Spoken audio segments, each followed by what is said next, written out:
Hey guys, tonight we're stepping inside the life of a Silk Road caravan traveller. At first glance, it sounds like you're part of history's grand highway, the legendary route of silk, spices, and secrets. That is, until we explore why your daily reality actually wasn't rich as an adventure. If you're enjoying our sleepy history dives, I'd really appreciate a quick like or even a subscribe. It helps more than you know. And I'm always curious where you're listening from, so drop a comment with your city and the time it is there. I love seeing our sleepy little global community connect. Now, settle in, dim the lights, maybe let a candle flicker nearby, and let's ease into tonight's journey, because you're about to discover why the Silk Road was a slow, grinding test of human misery. After your first day of trudging across the Silk Road, you would assume sleep might come as a reward. After all, hauling bales of silk, sacks of salt, and casks of spices under the glare of a pitiless sun has left your legs wobbling like half-cooked noodles. But the idea of rest in a caravan camp was less about comfort and more about collapsing into whatever patch of ground wasn't already covered in camel dung. Your bed for the night was usually the dirt itself. A rolled-up cloak served as a pillow, and if you were lucky, you had a lice-infested blanket that had already soaked up sweat, animal hair, and the faint smell of rotting mutton fat. Tents were an occasional luxury. When they were used, they were low, smoky things made of felt or woven wool, trapping the heat of human breath, the damp odour of unwashed feet, and the acrid smoke of dung fires that clung to your lungs until morning. Archaeological evidence from Central Asia suggests that dried animal dung was one of the most common fuels along the caravan routes, since wood was scarce across desert stretches. So when you inhaled deeply in your sleep, you weren't breathing in fresh desert air, but the earthy, choking residue of whatever the camels had left behind earlier that day. Sleep itself was a fragile thing. Caravan camps were noisy, crowded spaces where camels groaned, goats bleated, and restless humans coughed and shuffled through the dark. One traveller described the symphony of caravan camps as a mixture of hacking coughs, groaning animals, and the occasional fight over stolen food. And of course, there was no true silence. Even the wind would whistle through the canvas and kick sand across your face, dusting your hair with a fine grit that stuck to your skin. Insects loved the camp as much as you hated it. Lice were a near-constant companion, chewing their way across your scalp and weaving itchy patterns in the night. Fleas came in with the animals, biting relentlessly at ankles and wrists. And if you camped near stagnant water, mosquitoes hummed through the dark in clouds, thick enough to make you regret having ears. This was long before mosquito nets or insect repellent. You scratched, swatted, and sighed, hoping that exhaustion would eventually win out against the itching. The smell was its own kind of torment. Imagine the combination of sweat from dozens of unwashed bodies, camel breath heavy with cud, leather tack oiled with rancid fat, and fires fueled by dried dung. Caravan accounts describe the odour of the camps as offensive and constant. Even the animals seemed to protest it, spitting and stomping in the night. And since bathing was a rare indulgence on the road, the stink only grew stronger with every passing day. You might think the stars overhead could at least bring comfort. The Silk Road stretched across deserts and highlands, where the night sky glittered in a way modern city dwellers can hardly imagine. But that beauty was rarely enjoyed. Nights were cold, sometimes bitterly so. In the Gobi Desert, temperatures could drop from sweltering heat during the day to freezing lows at night, leaving you shivering under a thin blanket while frost crept across your moustache. Travellers recorded that they often woke with frozen water skins, their lips cracked and throats raw from breathing frigid air. Safety was another issue. Caravan leaders often forced travellers to sleep packed tightly together for protection.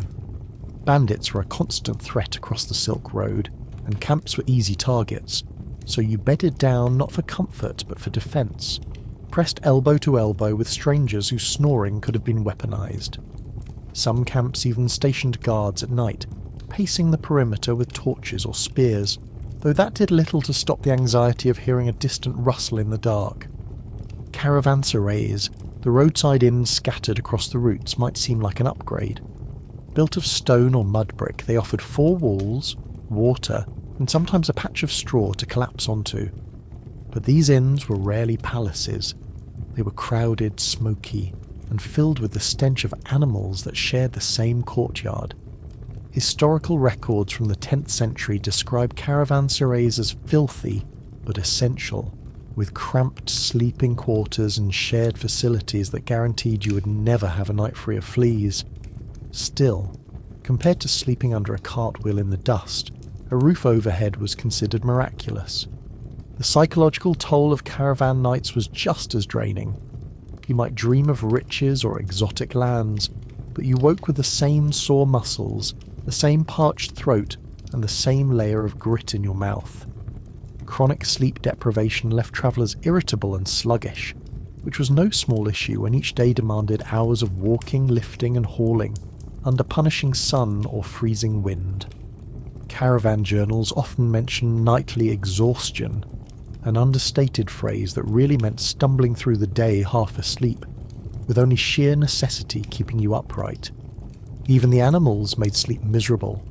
Camels groaned and shifted through the night, sometimes collapsing near sleepers and pinning limbs under their bulk.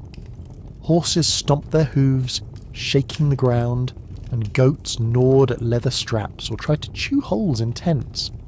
You didn't just share your sleeping space with fellow humans, you shared it with the entire mobile barnyard. So as you drifted into half-sleep, body pressed into the dust, lice crawling, breath clouding in the cold air, you could only marvel at the irony. The Silk Road was famed as a path of luxury goods, yet the ones carrying those goods slept like beggars in a ditch. Every sunrise was another reminder that survival on the Silk Road wasn't about glory. It was about waking up sore, stinking and itchy, and then doing it all over again until you reached the next trading post. And tomorrow, of course, things could always get worse. Morning always came with hunger, though hunger on the Silk Road was less a rumbling stomach and more a constant gnawing that never really went away. After clawing your way out of a blanket stiff with cold sweat and flea bites, you faced the daily question of what counted as breakfast. Spoiler, it was almost never good. Food on caravans was not designed for pleasure. It was designed to not rot entirely before you could choke it down. That meant hard bread, usually so stale it could chip a tooth. Travellers soaked it in whatever liquid they had, whether that was a thin soup, sour goat's milk, or the dregs of watered-down wine. Archaeologists have found preserved bread from caravan sites that had the density of bricks, confirming that chewing through a loaf was closer to construction work than dining. Meat was another ordeal. Fresh meat rarely survived the journey. Instead, you ate dried strips of goat or lamb, cured with salt and smoke until they were leathery enough to last weeks. These were tough to chew, gritty with sand, and tasted faintly of whatever storage sack they had been crammed into. Salt was essential, not just for flavour, but for preservation, and many caravans carried it by the ton. Ironically, while salt saved food from rotting, it also left you perpetually thirsty. A cruel twist when crossing deserts where water was as rare as mercy. Milk was common, but not the fresh, cold kind poured over cereal. Along the Silk Road, milk was fermented into yogurt or turned into hard cheese that could withstand the journey. Travellers drank kumis, a mildly alcoholic beverage made from fermented mare's milk. Historical accounts describe it as sour, fizzy, and unsettlingly pungent. To the uninitiated, kumis tasted like milk that had gone bad and then been convinced to keep going. Yet it was nutritious, full of calories and protein, and it had the added benefit of intoxicating you enough to forget the lice for a few hours. The further you travelled, the stranger the food became. In Central Asia, dried horse meat was a staple. In some regions, caravans survived on millet porridge stretched so thin it was more water than grain. Traders often carried tea bricks, compressed blocks of tea leaves mixed with herbs or even animal blood, which were boiled into dark, bitter liquid. Tea was valuable along the Silk Road, not just as a drink, but as a form of currency. In parts of Mongolia, bricks of tea were used to buy horses, weapons, or food. So when you sipped a steaming bowl, you were quite literally drinking your wallet. And then there were the emergencies. Food spoiled despite best efforts, sacks split open and spilled, animals collapsed and crushed provisions under their weight. In those moments, you resorted to whatever could be scavenged. Accounts mention caravan members boiling animal bones for broth long after every scrap of meat had been gnawed away, or roasting locusts when grain supplies ran low. Grain was especially vulnerable to pests. Historical records note that insects often infested stores, leaving people to sift weevils from their flour, or simply accept the extra crunch in their bread. Smell was part of every meal. Imagine tearing into a strip of dried meat that had been sweating in the sun for 3 weeks. Imagine sour milk sloshing in a cracked leather bag that leaked just enough to perfume the air with decay. Even water was not innocent. Caravans filled skins at streams and wells that animals also drank from, so by the time you raised a cup, it carried the flavour of mud, algae, and camel slobber. Boiling was not always possible, and dysentery spread like wildfire. Travellers wrote that almost everyone at some point suffered through gut-wrenching cramps and fever on the road. Meals were rarely eaten in peace. You sat hunched on the ground, squatting near a fire if you had one, while flies buzzed around your food and camels leaned over trying to steal a bite. Animals were bold, trained by centuries of watching humans drop scraps. A distracted worker could find his last piece of bread snatched by a goat, leaving him furious and still hungry. Insects descended in waves, crawling into bowls and cups, too numerous to swat away entirely. Caravanserais offered better meals, but better was relative. They sold stews of indeterminate origin, usually made from scraps of meat and whatever vegetables could be begged or bought. These stews simmered for hours in blackened pots, absorbing the flavours of smoke, sweat and neglect. Bread might be fresher, but it was still coarse and heavy. The experience was less a feast and more a reminder of what you had been missing. The humour, of course, was that the Silk Road was famous for its spices. Cinnamon, pepper, cloves, saffron. These were carried in bulk, worth their weight in silver. But the workers moving those goods rarely tasted them. Spices were too valuable to waste on meals. So while you staggered under sacks of fragrant peppercorns, your own stew was still bland, grey and depressing. One scholar compared it to hauling barrels of wine while drinking only muddy water. The riches passed through your hands but never to your mouth. Preservation techniques occasionally failed in spectacular fashion. Cheese went rancid, meat turned slimy, and bread grew mould that painted it green and black. Desperate travellers still ate it, cutting off the worst parts and hoping the rest would not kill them. Sometimes it did. Food poisoning could devastate a caravan. Weakness, vomiting, and dehydration hit hard, and when you already marched on the edge of exhaustion, it was enough to end a life. Yet the caravan moved on, leaving the sick behind or dragging them forward until they collapsed for good. What tied all this together was monotony. Day after day, the same bread, the same dried meat, the same thin gruel. Human beings crave variety, and travellers longed for even a bite of something different. Reaching a major city along the route was salvation, if only for the chance to eat fresh fruit, vegetables, or meat roasted that same day. Imagine the explosion of flavour after weeks of chewing salted leather. That first bite of a ripe pomegranate or roasted lamb leg must have felt like proof that paradise existed. But paradise never lasted. As soon as you left the city, the cycle began again. Bread, dried meat, sour milk, and the dull ache of hunger that never fully went away. Every meal on the Silk Road was a reminder that survival was the goal, not enjoyment. And with each bite you came to understand why so many caravan travellers looked gaunt, weary, and permanently unimpressed. Because when you carry spices across the world but still end up eating mouldy bread, misery becomes the only thing that travels faster than silk. Walking was the real labour of the Silk Road, and it was relentless. Day after day you marched beside camels, horses and carts, dragging your body across landscapes that felt designed to humiliate human endurance. There were no smooth paths, only jagged rocks, sucking mud, blinding sand, and climbs so steep you wondered if gravity itself had signed a deal with the bandits. The first casualty of this endless movement was your feet.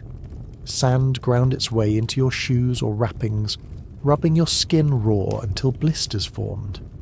Blisters were not minor inconveniences. They were throbbing bubbles of fluid that burst, reopened and filled again, leaving you limping before noon. Historical accounts mention travellers who wrapped their feet in layers of wool, leather or felt, but nothing stopped the friction entirely. Archaeologists studying mummified remains from Central Asia have even found thick calluses and deformities on toes, proof that the road left permanent scars on anyone unlucky enough to walk it. And you never stopped walking. A caravan could travel 20 to 30 kilometres a day under good conditions.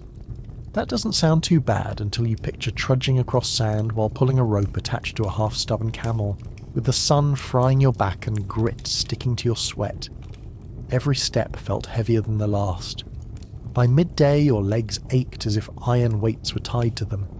By evening your joints popped like old leather straps, yet tomorrow would be exactly the same. Then came the backs. Hauling goods was not left to animals alone. When terrain became too rough for carts or camels, humans strapped loads directly to their shoulders. Sacks of salt, bales of wool, even jars of oil could be shifted this way. The result was hunched spines, sore muscles and constant bruising. Historical descriptions of caravan labourers often noted their bent posture and weary shuffle, bodies shaped by years of carrying more than they should have. The misery of the Silk Road wasn't just written in travelogues, it was carved into the skeletons of those who endured it. Hands fared no better. Rope burns etched lines into palms, cuts from tools or sharp cargo festered, and frostbite bit fingers in the colder passes. Central Asian winters turned skin brittle, and frostbite often claimed tips of ears, noses, or toes. Even without frostbite, constant exposure to the elements left skin cracked, bleeding, and perpetually coated in grime. Soap was a rare luxury, and ointments even rarer, so wounds often went untreated, becoming infected in the dust and sweat of the journey. If you were lucky, your body fought it off. If you weren't, an abscess might leave you feverish and delirious, staggering forward until the caravan had no choice but to leave you behind. And then there was the spine-rattling joy of riding an animal. Many people assume caravan travellers rode in comfort. In reality, riding a camel or horse for days was its own kind of torture. The sway of the camel left your hips and thighs aching, while rough saddles rubbed sores into your skin. Horses jolted with every step, jarring your spine until your lower back screamed in protest. Prolonged riding could actually cripple joints, leaving knees permanently stiff. Ancient accounts mention wealthy merchants arriving at cities unable to walk properly after weeks in the saddle, carried down like sacks of grain from the very animals they relied on. Disease thrived on such broken bodies. Exhaustion weakened immune systems, and disease spread easily in close quarters. Caravan camps were breeding grounds for respiratory infections, skin diseases, and parasites. Lice and fleas carried more than just itching. They spread typhus and plague across the regions. Historians believe the Silk Road played a role in spreading epidemics, including the Black Death centuries later. But even in earlier periods, caravan fever was shorthand for waves of coughing, fevers and death that passed through the ranks of travellers. Bones cracked on the road. Falls from cliffs were not uncommon on narrow mountain passes. Sprains, twisted ankles and broken arms were everyday hazards. Without proper medical care, these injuries rarely healed well. Splints might be fashioned from wood, but a broken leg meant your journey was over. Caravans could not wait for the slow pace of an injured traveller. Some were left behind in villages if possible. Others were abandoned on the road, too weak to continue, swallowed by the desert or mountains. It was not cruelty, but practicality. The caravan was a machine, and broken pieces were discarded, The humour in this horror was that your body broke down while carrying objects designed to celebrate the body in other cultures. Silks were destined for robes, spices for feasts, precious stones for jewellery. You suffered so the wealthy could enjoy the illusion of ease, and in the process, your own body turned into a wreck, held together by sheer stubbornness and the faint hope of reaching a city where you might at least lie flat without feeling a rock pressing into your spine. Even animals were not immune. Camels developed sores from poorly tied loads. Horses went lame from constant travel. Donkeys staggered under burdens too heavy for their frames. Animals collapsed mid-journey, their bodies left by the roadside or butchered for meat. The road consumed not just humans, but entire herds. To march along the Silk Road was to walk in a procession of limps, coughs, and groans, a moving reminder of the cost of trade. Every step of the way, your body reminded you that survival wasn't guaranteed. A blister could fester into infection, a sore muscle could turn into a torn ligament, a broken bone could mean death. You weren't marching for glory. You were marching in a slow collapse, each day adding new pain to a growing list of injuries. The Silk Road might have been the artery of civilizations, but for the people inside the caravans, it was more like a treadmill set to misery, one you couldn't step off until you collapsed for good. And the worst part was knowing that tomorrow your feet would carry you right back into the same agony. Blisters reopening, bones aching, and muscles begging for mercy that would never come. If you thought human suffering was the centerpiece of the Silk Road, wait until you remember that you were not walking alone. Your constant companions were animals, and they were the true engines of the caravan. Camels, donkeys, horses, and mules carried the bulk of the cargo, but they also carried with them every smell, sound, and bodily function imaginable. The caravan was less a noble procession of trade and more a moving barnyard that stank like it had been cursed. Camels were the undisputed kings of the Silk Road.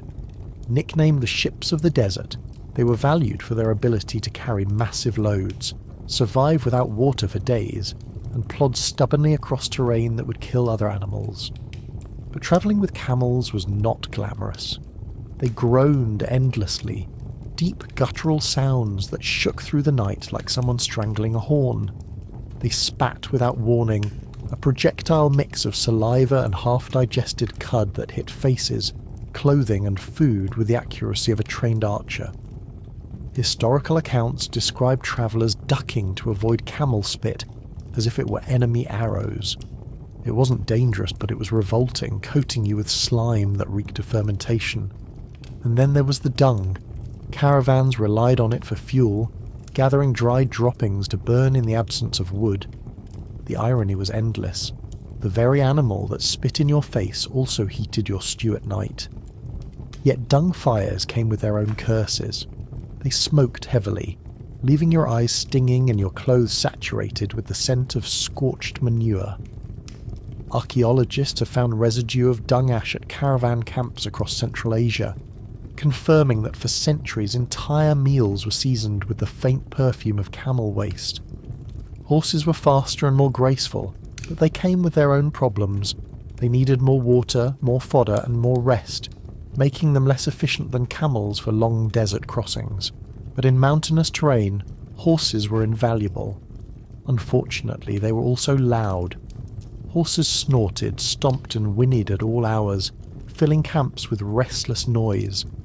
They also had a habit of kicking, which meant standing too close to one at the wrong moment could leave you with a shattered shin or ribs. Caravan records mention countless injuries caused not by bandits or storms, but by a poorly timed horse kick. Donkeys and mules filled in the gaps. They were hardy, cheaper to maintain, and able to pick their way across rocky trails. They also brayed at ear-splitting volume. A single donkey could keep an entire camp awake with its calls, a sound described as halfway between a scream and a laugh. To make matters worse, they were notorious thieves. Donkeys raided food sacks, nosing into supplies and tearing through leather to snatch bread or grain. Some travellers tied bells around their animals' necks, not for decoration, but as an early warning system, so they could sprint over and stop their dinner from being eaten by their own beasts of burden. All of this created a kind of constant sensory assault. The road was filled with the sound of hooves clattering, braying, groaning, spitting, and the occasional crash when an overloaded animal collapsed. Smell was worse. Camels produced a musky odour intensified by sweat and sun. Horses filled the road with steaming piles of dung. Donkeys added their own pungent contributions. Travellers wrote of the caravan stench lingering for miles, a trail of evidence marking every step across the desert. Yet the animals were indispensable. A single camel could carry up to 600 pounds of cargo. Without them, silk, spices, and precious stones would never have reached distant markets. Camels could drink 30 gallons of water at once, then survive a week or more without another sip. Their broad feet prevented them from sinking into sand, and their humps stored fat that fueled them through lean stretches. Horses, for all their demands, provided speed and mobility, especially for guards who had to scout for danger. Donkeys navigated rough terrain and required little care. Each animal had its role, and without them the Silk Road would have ground to a halt. But their value didn't erase their absurdity. Camels were infamously stubborn, refusing to move when overloaded or irritated. Caravanners often had to beat, prod, or shout endlessly just to get a camel back on its feet. Accounts describe camels collapsing dramatically in the sand, rolling their eyes and making noises as if protesting every ounce of cargo. Horses panicked easily, bolting at sudden noises and dragging carts or riders with them. Donkeys wandered off mid-journey, lured by a patch of grass or sheer boredom, leaving their owners scrambling to retrieve them. Entire days were wasted chasing after wandering animals. Disease also struck the beasts. Foot rot, parasites, and exhaustion killed countless animals along the routes. Carcasses littered the Silk Road, picked clean by vultures. Travellers often described passing the skeletons of camels, their bones bleached by the sun, grim reminders of how fragile even the mighty beasts could be. Losing an animal meant losing cargo, income, and sometimes survival itself. A dead camel wasn't just a loss of transportation, it was a direct hit to the fragile economy of the caravan, and let's not forget the constant danger of animal temper. Camels bit, horses kicked, donkeys shoved. Children raised along caravan routes grew up with scars from animal attacks. Even experienced handlers bore marks of their work. A camel's bite could crush bone. A mule's kick could kill outright. You lived in constant negotiation with creatures that barely tolerated you, but whose strength was the only reason you were alive. Still, animals were woven into caravan life in ways that were almost absurd. Travellers sometimes decorated camels with bells and tassels, not just to track them, but to make the caravan appear grander. Wealthy traders paraded animals adorned in silk coverings, as if to distract from the fact that everything smelled like manure. Poets even romanticized camels, describing them as noble companions of the desert. Anyone who actually travelled with them probably laughed at such verses while scraping dung off their boots. And in the end, what truly defined caravan animals wasn't their nobility or usefulness. It was their constant messy presence. They were as much a part of your daily misery as blisters, hunger, or bandits. You smelled them before you saw them. You heard them before you woke. You felt their weight in every sack you strapped to your shoulders. Without them, the Silk Road would not exist. With them, the Silk Road existed as one long, unbroken smell of sweat, spit, and dung. So when people talk about the grandeur of Silk Road caravans, picture it accurately. Not a stately line of merchants gliding through the desert, but a chaotic zoo on the move, braying, groaning, spitting, and stinking its way across history. If the road itself was brutal, the caravanserai was supposed to be salvation. These were the roadside inns scattered along the Silk Road, spaced about a day's journey apart, designed to give shelter to traders, pilgrims, soldiers, and anyone else dragging themselves across the ancient highways of Asia. From the outside, they sounded glorious, like a medieval version of a hotel chain. In reality, they were more like a blend of fortress, barnyard, and prison courtyard. each one filled with more filth than comfort. Most caravanserais followed a basic pattern. Thick mud brick or stone walls rose up around a central courtyard. The design was defensive. Bandits lurked across the routes, so inns doubled as fortresses, with heavy wooden gates that slammed shut at dusk. Inside, the courtyard held the real stars of the show, the animals. Camels, horses, donkeys and mules were tethered in the same open space where humans ate, slept, and tried not to suffocate on the smell. Historical accounts describe the din as overwhelming, a blend of braying, groaning, and the constant clatter of hooves on cobbles. Travellers slept in small, cramped rooms around the edges of the courtyard, if they were lucky enough to afford one. These rooms were bare stone cells with no beds or bedding provided. You brought your own mat, blanket and lice with you. The walls absorbed every noise, so the donkey bray that started in the courtyard echoed into your chamber like an alarm clock that never turned off. If you could not pay for a room, you slept outside in the courtyard itself, elbow to elbow with animals and strangers. Either way, privacy was an illusion. Food at caravanserais rarely improved your life. Most inns provided stews of indeterminate origin, simmered in blackened pots that seemed never to have been washed. These were watery broths with scraps of meat, vegetables if they were available, and more salt than your body wanted. Bread might be fresher than what you carried on the road, but it was still coarse, heavy, and tough. Some caravanserais sold fermented drinks, including beer or kumis, which at least dulled your senses enough to forget the smell for a few hours. But it all came at a price. Every ladle of stew, every cup of sour milk had to be paid in coin or goods. Inns were not charities, they were businesses that profited on desperation. Sanitation was nearly non-existent. Latrines were communal, often just pits dug into the earth, overflowing and buzzing with flies. Washing facilities existed in wealthier inns, but they were shared pools of water that grew cloudy with dirt, sweat and worse. One traveller complained that washing in a caravanserai bathhouse left you filthier than before you entered. Your skin coated in a film of grime passed along by everyone else, yet people still used them, because the only alternative was never washing at all. Security was part of the deal, but even here disappointment reigned. Caravanserais locked their gates at night, true, but theft still ran rampant inside. Strangers crowded together, and valuables disappeared with astonishing speed. You could tie your pack to your body and still wake to find half of it missing. Some inns employed guards, but many looked the other way when goods changed hands, especially if the thieves were locals with ties to the owners. Bandits might not storm the walls, but petty theft was constant. For all their flaws, caravanserais were essential. They provided water, fodder for animals, and at least the illusion of safety. Wells were dug inside many courtyards, and cisterns collected rainwater. These supplies kept caravans alive in desert stretches where natural water sources were scarce. Some caravanserais even offered blacksmiths, shoemakers, or doctors, all charging fees to repair gear, reshoe animals, or lance a festering blister.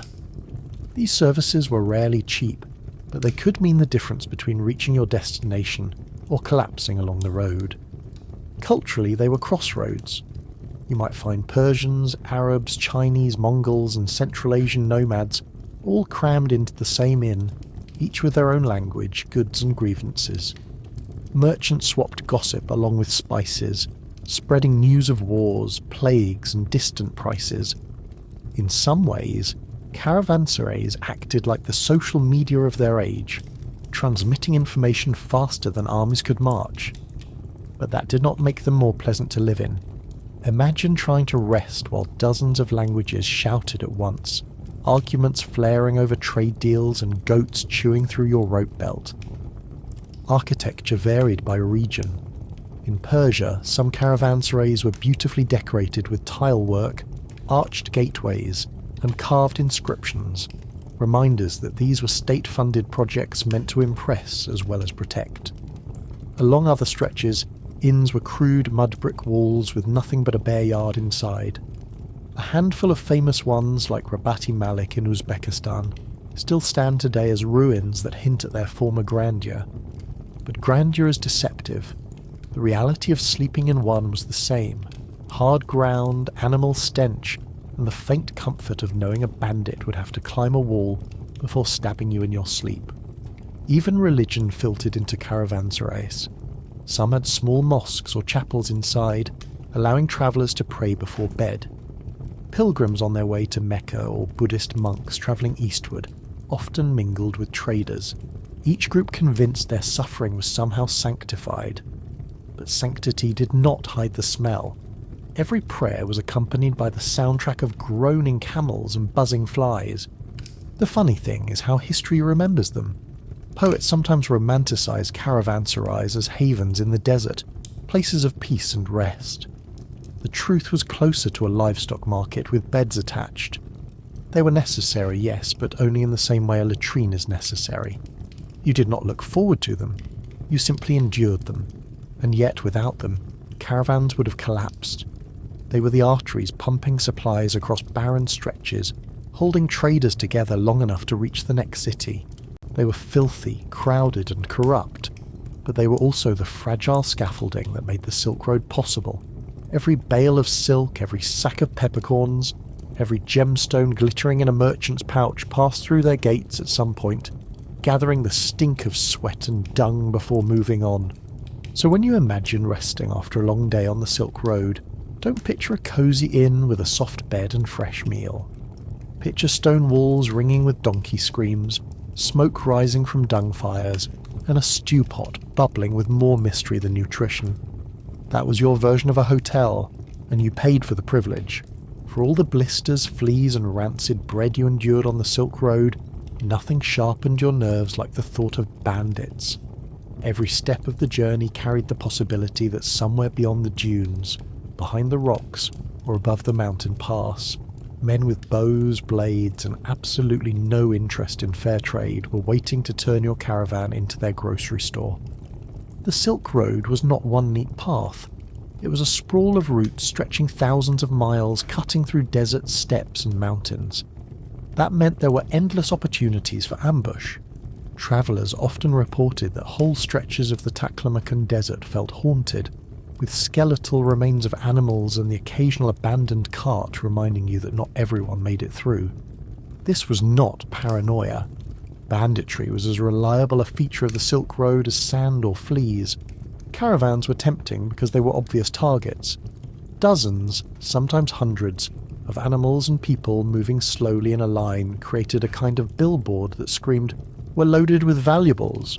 Silks, spices, salt, jewels, furs, all hauled at walking pace and guarded by men too tired to see straight by sundown.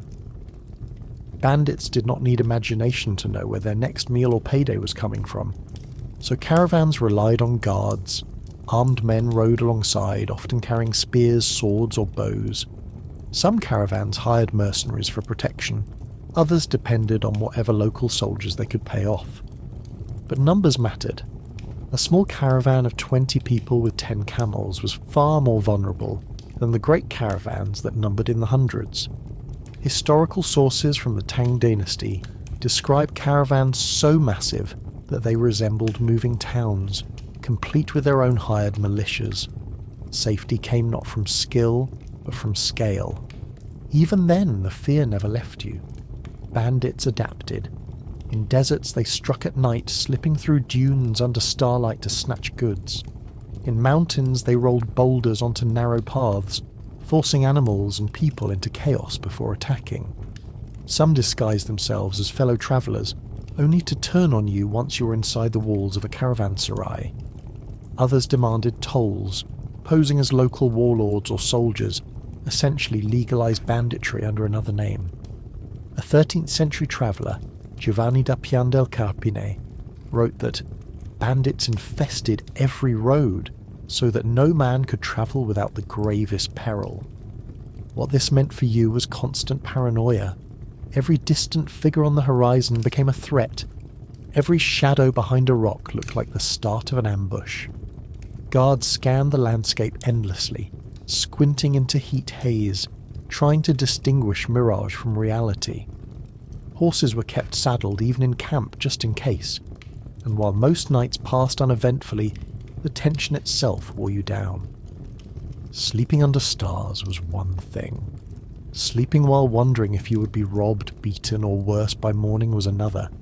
Sometimes the bandits were not outsiders at all, but local populations who saw caravans as trespassers. Crossing nomadic lands without paying tribute was an invitation for an attack. Entire regions became infamous for their raiders.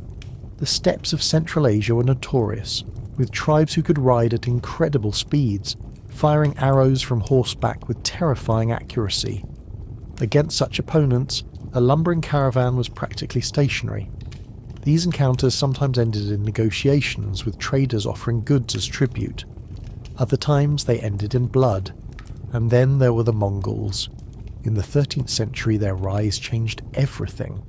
Under their empire, large stretches of the Silk Road became safer than they had been for centuries, enforced by ruthless Mongol discipline. The Pax Mongolica allowed merchants to travel farther with less fear. But before and after that period, insecurity was constant. And even under Mongol rule, petty bandits never disappeared entirely. No empire could control every back road, every canyon, every desert track. Weapons mattered little if you were outnumbered. Caravan guards with spears could hold off a small gang, but against a swarm of mounted raiders, resistance turned suicidal. Some caravans employed trickery, travelling by night, avoiding main routes, or scattering their goods to look less wealthy. Others relied on paying protection money to local rulers, essentially hiring one set of bandits to protect against another. Taxes and tolls along the road often doubled as extortion, leaving you lighter in the purse but slightly less likely to be stabbed. What made it worse was that even if you survived an attack, you rarely walked away with everything. Bandits often targeted the animals first. Kill a camel, scatter a herd, and the caravan fell into chaos. In that confusion, goods were easy to snatch. Some raiders even carried off people, selling them into slavery in distant markets. The Silk Road was not just a highway of trade. It was a highway of human trafficking, with unlucky travellers vanishing into forced labour in mines, workshops, or households thousands of miles away. Stories of raids spread quickly, stoking fear among caravans. Travellers whispered about entire groups slaughtered in desert ambushes or mountain passes painted with blood. Whether these stories were exaggerated or not hardly mattered. Fear itself was a weapon. Even the rumour of bandits could change a caravan's route, forcing weeks of detours through harsher terrain just to avoid a dangerous region. Ironically, fear of bandits helped grow caravanserais. Those fortress-like inns were funded by rulers who wanted to encourage trade, offering at least some protection from raiders. Yet stepping inside one did not guarantee safety. Bandits often waited outside the walls, ambushing travellers as soon as they left at dawn. Sometimes innkeepers themselves were in league with thieves, tipping them off about wealthy merchants staying inside. The absurdity was that even though the Silk Road is remembered as a grand artery of civilization, most of the people who travelled it lived in constant dread. You did not walk in wonder at the exotic landscapes. You walked with your hand on a knife, your eyes darting, your heart pounding every time dust rose in the distance. Trade brought wealth, yes, but the wealth was carried across ground soaked in anxiety, blood, and loss.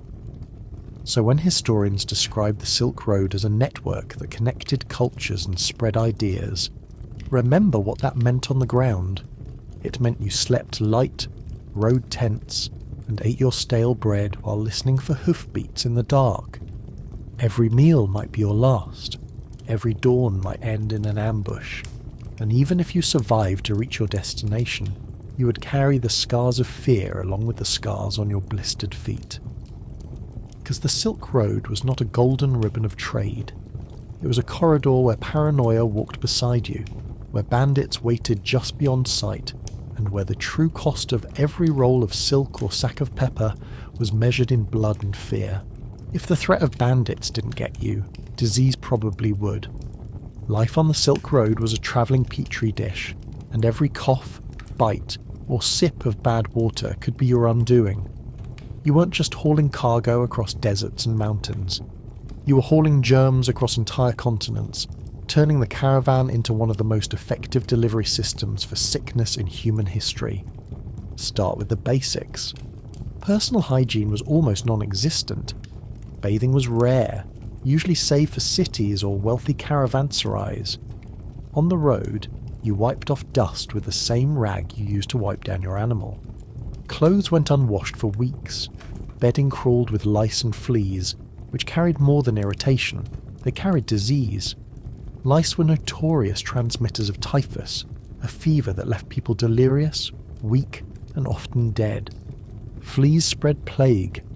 One bite and you could go from fine to feverish in days, lying in the dirt while the caravan kept marching without you.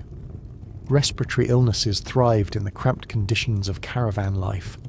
Imagine dozens of travellers packed into smoky tents or crowded rooms at an inn, coughing through the night, each hack sending germs swirling into the stale air. Tuberculosis was widespread, leaving travellers weak and spitting blood. Even a simple cold could turn lethal when combined with exhaustion, dehydration, and poor nutrition. One sneeze in a caravanserai could become an epidemic before the week was out. Water was another constant enemy. Wells and streams along the route were often contaminated, shared by animals and humans alike. Dysentery was so common, it might as well have been a rite of passage. Historical records mention entire caravans crippled by diarrhea, travellers doubled over in pain, dehydrated to the point of collapse. Imagine marching 30 kilometres a day while your insides were staging a revolt, with no privacy and no cure beyond hoping you didn't die before you reached the next stop. The Silk Road also carried diseases across borders. Historians point out that the bubonic plague, the infamous Black Death, travelled westward along these very routes in the 14th century, wiping out nearly half of Europe's population.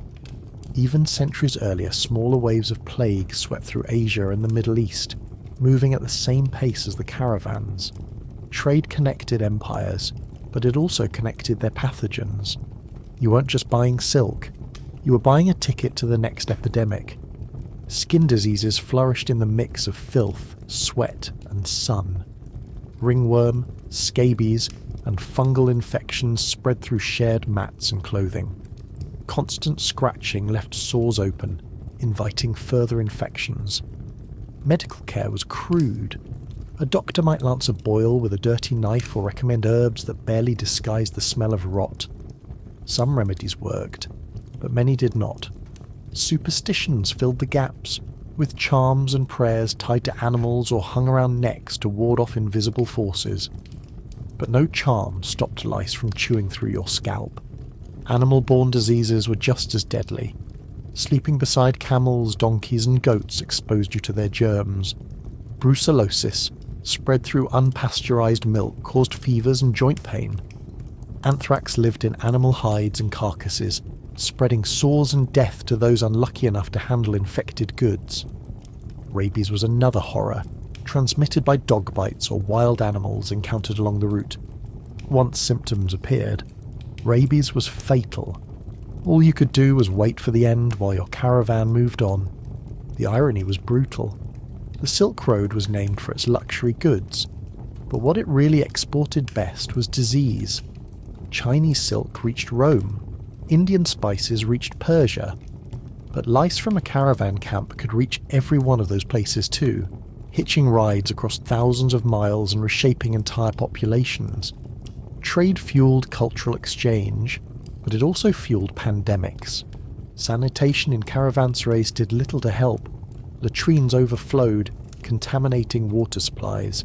Bathhouses, when available, were communal tubs that became soup bowls of bacteria. Travellers who thought they were cleaning themselves often left sicker than before, and because caravanserais were hubs, diseases jumped from one group of travellers to another like gossip, spreading faster than any merchant could carry goods. Fear of sickness haunted travellers as much as fear of raiders. Some wore amulets, others burned incense, hoping the smoke would cleanse the air. In reality, the only reliable defence was luck. Survive long enough to reach a city, and you might find better food, cleaner water, or an actual doctor. but reaching the city meant surviving the weeks of coughing, itching and bleeding along the way. Even the healthiest travellers suffered. Constant exposure to dust damaged lungs. Sunburn peeled skin raw. Frostbite left fingers black. Malnutrition weakened immune systems, leaving even minor illnesses deadly. Children rarely survived long journeys. Elderly travellers fared even worse. The road ate away at the strongest bodies, and disease finished the job. So when you picture the grandeur of East meeting West along the Silk Road, remember that behind the silks and spices was a coughing, itching, feverish line of humanity, staggering through dust. You didn't need bandits to kill you. You only needed the next mosquito bite, the next flea, or the next cup of foul water. The Silk Road was a marvel of history, yes, but it was also a conveyor belt of misery, carrying goods in one direction and germs in every direction at once. And while empires grew rich, the people dragging those riches often lay in the dirt, sweating, shivering, and wondering if their stomach cramps were going to end in death before the next sunrise. Because more than anything else, the Silk Road proved that filth and disease were the most reliable currencies of human history. If disease didn't finish you off on the Silk Road, the weather gave it a good try. Nothing reminded you more clearly that human beings were fragile animals than the daily cycle of heat, cold, wind, and storms that made caravan life a punishment from the elements. Start with the desert stretches. The Taklamakan Desert in western China, whose name has been translated as "you go in and you don't come out," was one of the deadliest regions caravans crossed. Summer temperatures soared well above 100 degrees Fahrenheit, baking the sand until it scorched the soles of your shoes. The sun was merciless, pounding down until skin blistered, lips cracked, and eyes burned from glare. Travellers wrapped their heads in layers of cloth, but the heat seeped through everything. Sweat soaked your clothes by mid-morning, only to evaporate instantly, leaving behind crusts of salt that rubbed your skin raw. And then came the nights, those same deserts that roasted you by day, froze you by night. Temperatures plunged below freezing, leaving you shivering under thin blankets, teeth chattering, breath clouding in the air. You could go from sunstroke at noon to hypothermia at midnight without leaving the same patch of ground. Historical accounts describe travellers waking with frost on their faces, water skins frozen solid, and animals huddled together for warmth like living furnaces. If you thought sleeping beside a camel was bad during summer, imagine it in winter when the stink at least came with a bit of warmth. Mountains were no better. Caravans winding through the Pamirs or Tian Shan ranges faced passes that climbed above 15,000 feet. At those heights, oxygen thinned, leaving you dizzy and gasping after only a few steps. Snowstorms could appear suddenly, blanketing the path, erasing trails and burying animals in drifts. Avalanches claimed entire caravans, sweeping them down cliffs with terrifying speed. Yet skipping the mountains was not an option. They were the gateways between east and west, so you trudged through, lungs burning, frostbite nipping, always aware that one wrong step meant a frozen grave.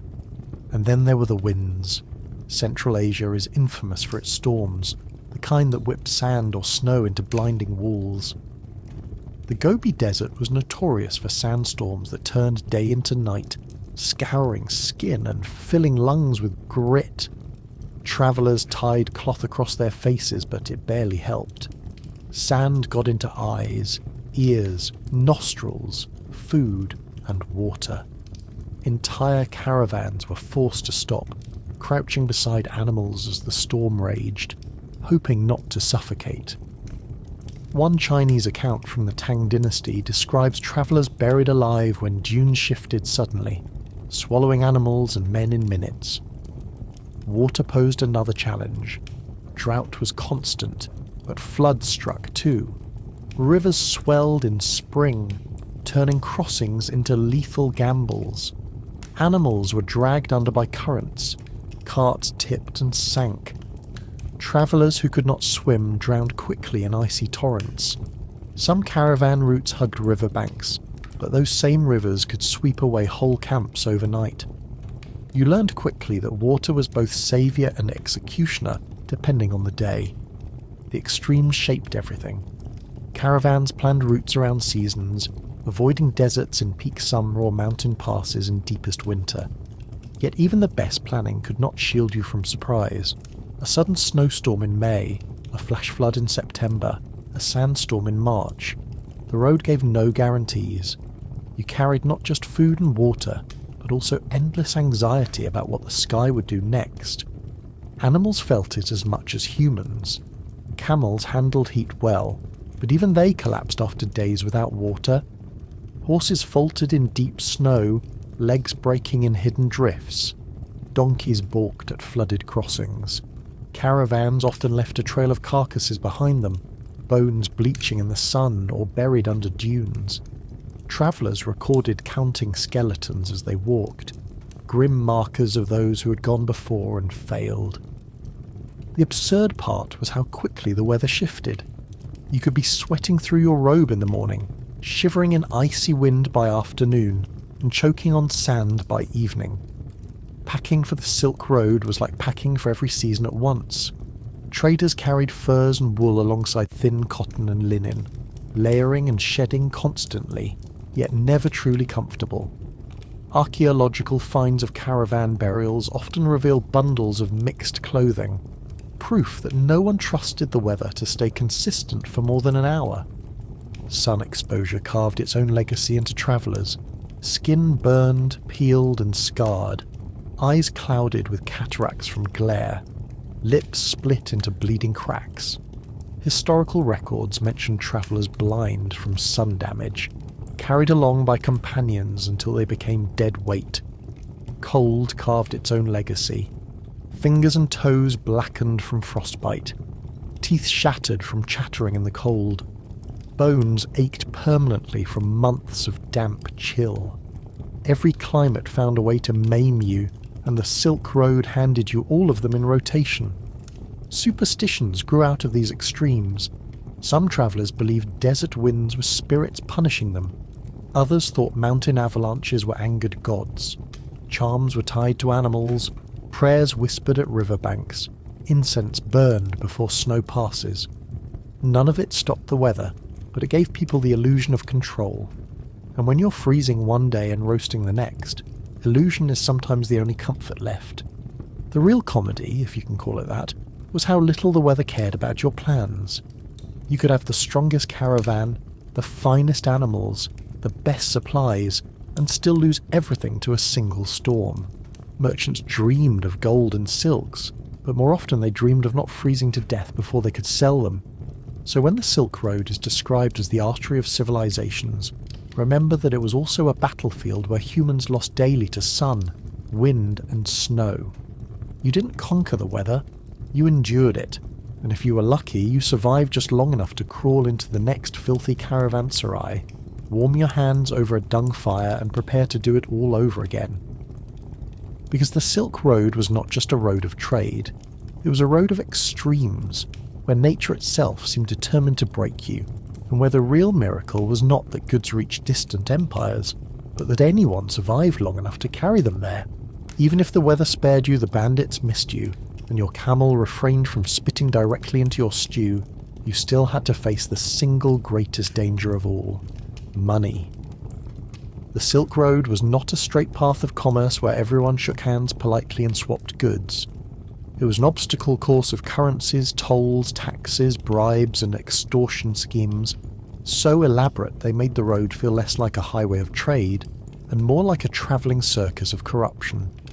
The first problem was currency itself. The Silk Road linked dozens of empires, kingdoms, and city-states, each minting their own coins. Chinese copper cash clinked alongside Persian drachms, Roman denarii, and Indian silver punch-marked coins. None of them were universally accepted. You could pay a toll with coins from one empire only to be told they were worthless in the next. Merchants carried bags of mixed currency like mobile treasuries, rattling with copper, silver and gold, each needing to be weighed, inspected, and argued over at every checkpoint. Weight mattered more than faces. Scales became essential tools of trade, as merchants weighed coins to ensure they weren't clipped or counterfeited. Counterfeiting was rampant. Traders shaved thin slivers of metal from coins, keeping the precious bits while passing on the now light currency. Some rulers responded by melting down whole batches of coins and reminting them, which meant that last year's money could become useless scrap overnight. And so, even when you weren't starving or freezing, you were panicking about whether the coins in your pouch still counted as coins. Barter filled the gaps. Spices, tea bricks, bolts of cloth, or even animals doubled as currency. In Central Asia, compressed tea bricks were used for trade as if they were coins themselves. In steppe regions, a horse could be worth more than a bag of silver. This flexibility sounds charming until you realise it meant your dinner might vanish into someone else's purse. A sack of grain that you desperately needed to eat could also be the only thing a toll collector accepted as payment. And now you face the choice of starving or standing still. Taxes were another endless drain. Every kingdom, city or warlord along the route demanded payment for safe passage. Sometimes it was called a tariff, sometimes tribute, sometimes a gift. But it was always the same thing, a hand reaching out before letting you move forward. Travellers complained that they could pay tolls dozens of times in a single week, with each stop lightening their load of goods or coins. Some areas became notorious toll traps, where rulers set up fortified posts to extract money from anyone foolish enough to pass. The Silk Road was not one highway, it was a gauntlet of paywalls, and when official taxes weren't enough, bribes filled in. Guards expected tips to look the other way. Caravanserai managers demanded extra for better rooms, even if every room was a stone cell with fleas. Officials delayed paperwork until you greased their palms. Entire journeys became lessons in who to pay, how much, and when. One wrong move and your caravan could be delayed for weeks, or worse, confiscated entirely. The absurdity reached its peak in cities. Markets buzzed with traders haggling in a dozen languages, but every transaction came with hidden costs. Market inspectors levied fees for space. Guilds demanded dues. Money changers skimmed percentages off every exchange. The bustling image of Silk Road bazaars hides the fact that most merchants spent half their time arguing with tax collectors, and the other half worrying that their guards were plotting to rob them on the side. For caravan labourers, the economics were crueler. You were often paid in kind, not coin. A share of the food, a ragged blanket, and maybe a tiny wage at the end of the journey if the goods arrived intact. Many died before they ever saw that pay, and even those who survived often found their wages swallowed immediately by debts to caravan leaders, innkeepers, or creditors back home. You might spend a year crossing deserts and mountains only to arrive back as broke as when you started, your only souvenirs being lice and blisters. Corruption was woven so tightly into the system that even survival often meant embracing it. Merchants hired smugglers to avoid tolls. They bribed officials to skip inspections. They falsified weights, mixing cheaper goods into expensive ones, hoping no one noticed until they were far away. The entire road functioned less on trust than on a balance of scams, with everyone cheating just enough to stay alive without collapsing the whole system. And yet, the economy was what made the Silk Road matter. Spices from India reached Rome. Silk from China reached Byzantium. Silver from Persia reached the east. Along the way, rulers grew rich from the endless stream of taxes, building cities, armies, and palaces on the backs of exhausted travellers. Every brick of tea and every bolt of silk carried not just value, but a trail of bribes, tolls, and taxes that multiplied the price tenfold before it ever reached its final buyer. The irony is that most of the people hauling the goods never tasted the wealth. A caravan worker carrying cinnamon through the desert might never eat food flavoured with it. A man dragging bolts of silk might sleep under a blanket full of lice rather than ever wear the fabric. The road was built on inequality as much as it was on trade. So when you imagine the Silk Road as a glittering highway of prosperity, picture the reality. Weighed coins clinking on scales, officials with outstretched hands, bribes exchanged in shadowy corners, workers trudging barefoot while hauling goods worth more than they would earn in a lifetime. The Silk Road did not just move goods, it squeezed every coin, grain and scrap of dignity from those who travelled it, proving that greed is as universal a language as silk is a luxury. Because at the end of the day, the road was not lined with gold, it was lined with toll booths, and every single one was waiting to empty your purse before you could stagger onto the next. If the road itself broke your body and the toll collectors emptied your purse, the bazaars at least promised the thrill of exchange. But these were not polite shopping trips with neat aisles and tidy price tags. They were chaotic arenas where cultures collided, wallets evaporated, and your senses were assaulted as thoroughly as your stomach had been on the caravan. Markets along the Silk Road were deafening. Traders shouted in half a dozen languages at once, each insisting that their spices were fresher, their silk softer, their horses stronger. Buyers haggled so aggressively that an outsider might think they were about to start a brawl. Bargaining was not just expected, it was mandatory. To pay the first price quoted was seen as madness, or worse, gullibility. Entire afternoons could vanish in heated debates over a handful of peppercorns, the argument fueled less by the product itself than by the need to prove you weren't a fool. The variety was staggering, but not always in ways that made sense. Chinese silk shimmered next to Roman glassware. Persian carpets lay beside Indian spices. Central Asian horse traders boasted about their stock while monks tried to peddle religious relics of dubious authenticity. You could buy a bag of salt mined in Siberia and a parrot brought from India in the same stall, then watch them both die of heat exhaustion before you left the city. Spices dominated the trade, though most labourers never tasted them. Cinnamon, cloves, nutmeg, saffron and pepper were worth their weight in silver. These were not luxuries in the modern sense. They were status symbols, proof of wealth and sophistication. To sprinkle imported pepper on your stew in Rome was to show that your wallet was thicker than your neighbour's. To wear silk in Byzantium was to prove you belonged to the elite. The irony, of course, was that the people hauling those goods across deserts were choking down unseasoned gruel, their own meals blander than boiled leather. The markets were also centres of fraud. Merchants dyed cheap fabrics to look like expensive silks. They stretched spices with fillers like sand, twigs, or sawdust. Historical records mention false cinnamon sold to unsuspecting buyers who had never seen the real thing. Gems were polished glass. Gold was mixed with base metals. Entire fortunes were lost to clever scams, and yet trade never stopped. The desire for luxury outweighed the risk of being cheated. Animals were another major draw. The famous Fagana horses of Central Asia, prized for their size and stamina, were so valuable that Chinese emperors launched wars to acquire them. Caravans carried exotic animals too, including parrots, monkeys, and even lions, destined for menageries and palaces. These animals rarely survived the journey, but when they did, they became living symbols of wealth and power. Imagine staggering for months with a half-dead monkey in a cage, only to hand it over to a noble who paraded it as a sign of his sophistication. Religion found its way into bazaars as well. Buddhist monks carried scriptures, relics, and statues. Islamic scholars spread texts and teachings. Christian merchants traded icons and crosses.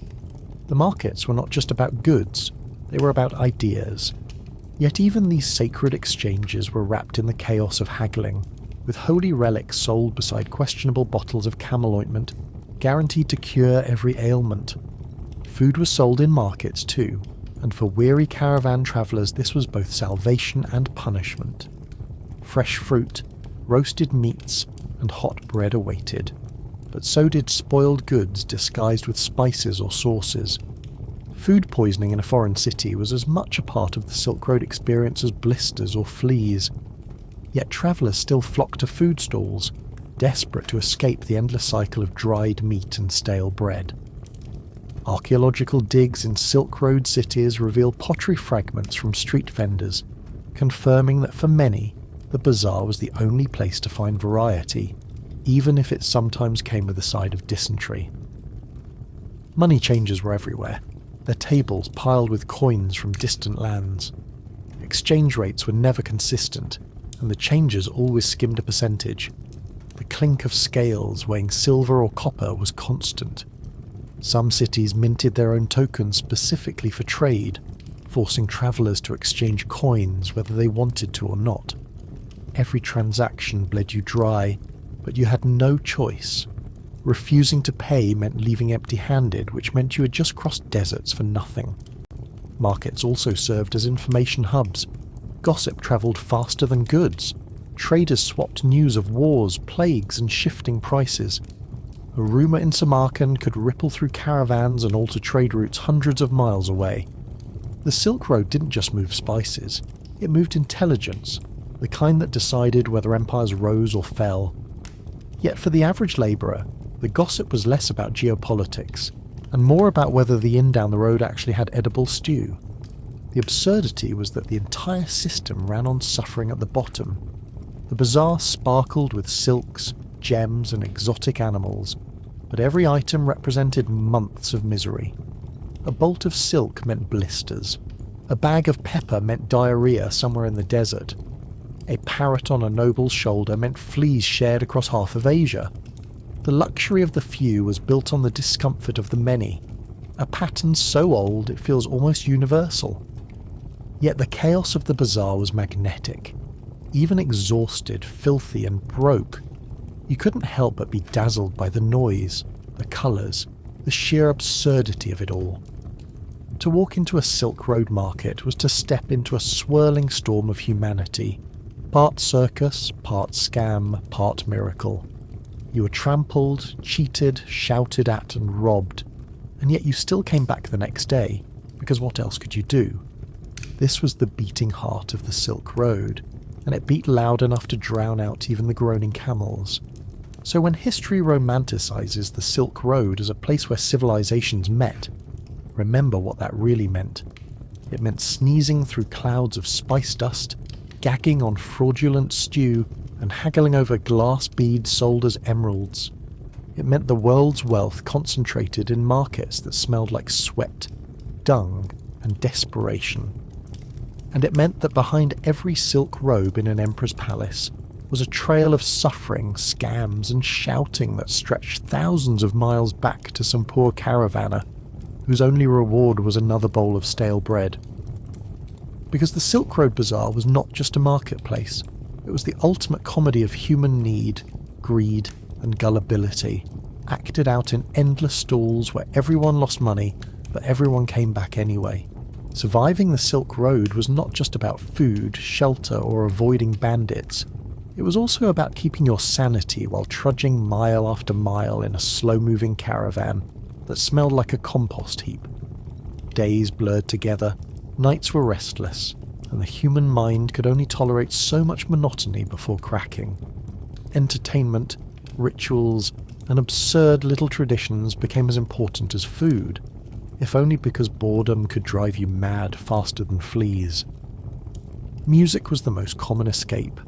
Caravans carried flutes, drums, and lutes, small instruments that could be played around fires at night.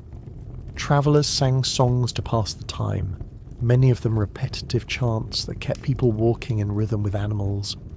Central Asian nomads were famous for their throat singing, a haunting sound that echoed across deserts and mountains. Chinese travellers brought flutes and stringed instruments like the pipa. Persian traders strummed lutes or recited poetry in chant-like rhythm. Even exhausted, blistered workers sometimes hummed, if only to drown out the groaning camels. Archaeologists have uncovered depictions of musicians carved into Silk Road artifacts, confirming that music wasn't just entertainment, it was survival for the spirit. Storytelling filled the nights too. When the fires burned low and lice forced you to scratch every inch of your skin, someone inevitably began reciting tales. These were not fairy tales meant to soothe children. They were sprawling stories of battles, saints, merchants, and tricksters carried across generations. A merchant from Samarkand might tell tales of Alexander the Great. A monk might spin stories of the Buddha's travels. An Arab trader might share verses from epic poems. The Silk Road became a highway for myths as much as for goods, with each campfire serving as an exchange point for legends that spread as far as Silk itself. But not all rituals were comforting. Superstitions thrived in the uncertainty of caravan life. Travellers hung charms from animals' necks to ward off evil spirits. Some spat 3 times before crossing a desert, convinced it would keep sandstorms away. Others refused to travel on certain days of the week, claiming misfortune lurked in the calendar. Amulets, beads, and scraps of scripture were sewn into clothing, talismans meant to protect against plague, bandits, or worse. Archaeologists have found small religious tokens along caravan routes, dropped or discarded, each a reminder that fear and faith walked hand in hand. Religion shaped entertainment too. Buddhist monks chanted sutras, turning their voices into hypnotic drones that filled the night air. Muslim travellers recited prayers, timing them with the rhythm of the march. Christian pilgrims sang hymns, their voices rising in the same dust clouds as curses and camel brays. Spiritual rituals overlapped with daily survival, blending prayer with the endless routine of eating, walking, and scratching. Sometimes the chanting itself served as music, keeping spirits steady even as bodies broke. Games were another way to kill time, though they were rarely elaborate. Dice carved from bone, board games scratched into the dirt, gambling with stones or coins, anything to distract from the endless trudge. Historical finds along Silk Road settlements include game boards etched into stone, showing that even in exhaustion, people found ways to play. Gambling was constant, with dice games played by torchlight, sometimes ending in laughter, sometimes in fistfights. Wagering on how long before a camel collapsed or whether the stew contained actual meat was as close to comedy as many workers got. Humour itself was a survival tactic. Caravans groaned under misery, but mocking it was the only way forward. Jokes about rancid food, about fleas being the most loyal travel companions, about camel spit being more accurate than guards with bows. These circulated endlessly. Laughter in the face of misery was the Silk Road's cheapest form of medicine, though it usually left you wheezing in the dust anyway. Rituals of protection were more elaborate in dangerous regions. Before entering the Taklamakan desert, caravans sometimes offered sacrifices at shrines, leaving coins, food, or even animals to appease local spirits. In mountain passes, travellers stacked stones into cairns, prayers etched or whispered into the rocks, believing it would keep avalanches at bay. In oasis towns, incense was burned before setting out again, a plea for safe passage across the next stretch of nothingness. Whether these rituals worked or not was irrelevant. What mattered was that they gave people the illusion of control in a world where everything, weather, bandits, disease, was beyond their grasp. And then there was alcohol. Caravans carried fermented drinks, from Chinese rice wine to Central Asian kumis, that served both as social glue and temporary escape. Nights often ended with drunk travellers staggering through camps, laughing too loudly or singing off key. Alcohol dulled the hunger, numbed the blisters, and made lice seem briefly less itchy. Of course, it also left you dehydrated, a cruel twist when water was scarce. But when faced with another week of sandstorms and rancid bread, intoxication felt like the only sensible choice. Festivals sometimes broke the monotony. Arriving in a major city could coincide with local celebrations. Persian New Year, Buddhist festivals, Islamic holidays. Caravans joined in, swelling the crowds, drinking, feasting, and temporarily forgetting the road behind them. These festivals were reminders that civilization still existed somewhere beyond the dust, but they also made returning to the caravan even more unbearable. After tasting roasted meat, fresh fruit, and real wine, going back to stale bread and camel spit stew felt like punishment from the gods. The irony of caravan entertainment was that it never really distracted you. Every song, every story, every game was performed against the backdrop of groaning animals, foul smells, and looming fear. Entertainment was less about joy and more about survival. It was a way to hold on to scraps of humanity while everything else pushed you toward despair. So when history celebrates the Silk Road as a channel of cultural exchange, remember that much of that exchange happened because exhausted, flea-bitten people needed to pass the time. Myth spread because someone needed to fill silence around a dung fire. Music spread because someone needed to drown out the coughing. Games spread because humans cannot resist gambling, even in the middle of the desert. Entertainment did not make the Silk Road glorious. It made it barely tolerable. Because when you're trudging across a desert, one blister away from collapse, the only thing between you and despair might just be a badly tuned lute, a set of dice carved from bone, and the absurd hope that a charm tied to your camel's neck is enough to keep the sandstorms away for one more night. When you picture the Silk Road, you might imagine camels loaded with silk, traders weighing coins, or bustling markets overflowing with exotic goods. What you should imagine instead is the real backbone of survival. Sacks of food slowly rotting in the sun while desperate humans pretended it was still edible. For every glittering gem or shimmering bolt of fabric that made the journey, there were dozens of barrels of grain, skins of sour milk, and piles of dried meat fighting a losing battle against bacteria, bugs, and time. Preserving food was not optional. A caravan could take months to cross from one hub to another, and no one could survive on good intentions. Grains were the foundation. Wheat, barley and millet travelled in heavy sacks or clay jars, meant to last the journey. But storing grain on the road was a gamble. Insects loved it. Weevils chewed through kernels, beetles laid eggs, and mice gnawed their way through sacks with gleeful persistence.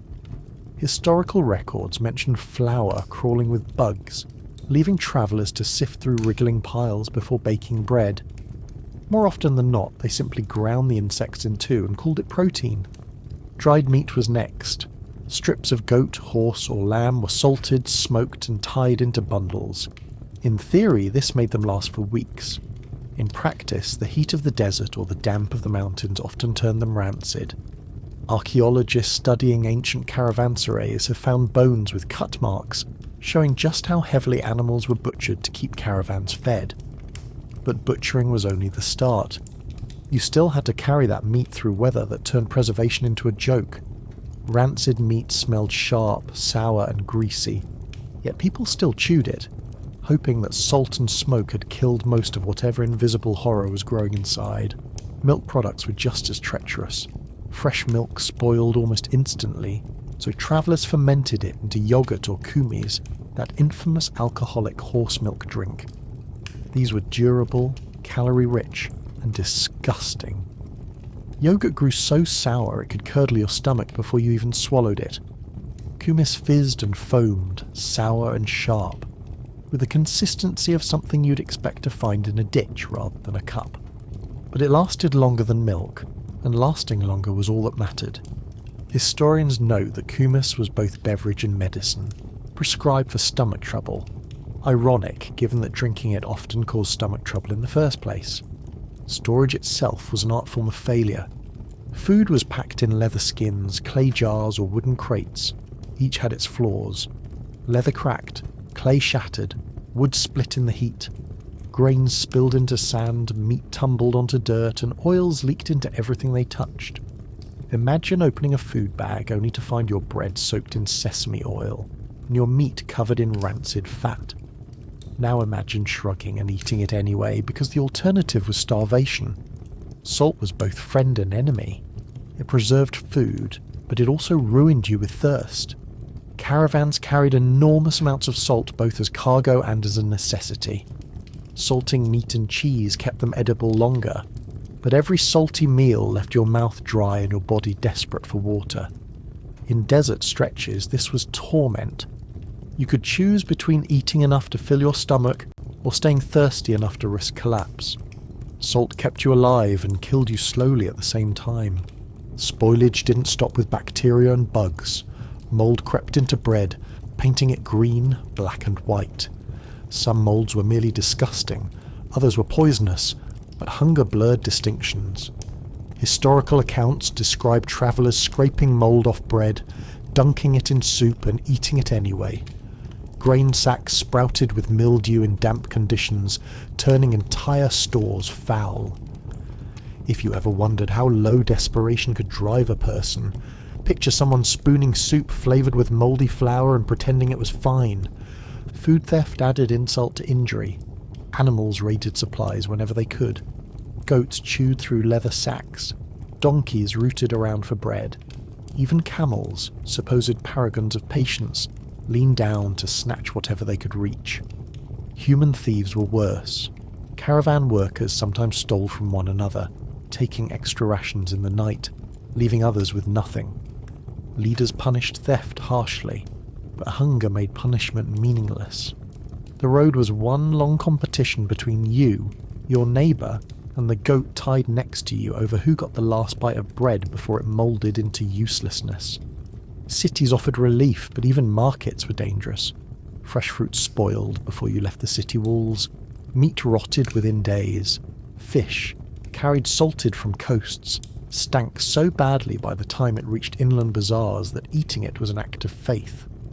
The Silk Road gave the illusion of abundance, but it was really an economy of rot, where survival meant finding food that had gone only half bad instead of entirely lethal. Food poisoning was constant. Stomach cramps, vomiting and fever left travellers staggering in the dust. Historical accounts mention caravans crippled for days by spoiled food, unable to move forward until the sick either recovered or died. No modern medicine existed to save you. You lay on the ground, clutching your stomach, as flies buzzed overhead, and your companions debated whether to drag you along or leave you behind. And then, when you recovered enough to walk, you ate from the same stores that made you sick in the first place, because there was no alternative. The absurdity was that caravans hauled spices worth fortunes across continents, while choking down food that could barely qualify as edible. You might carry sacks of cinnamon or saffron, but none of it flavoured your own meal.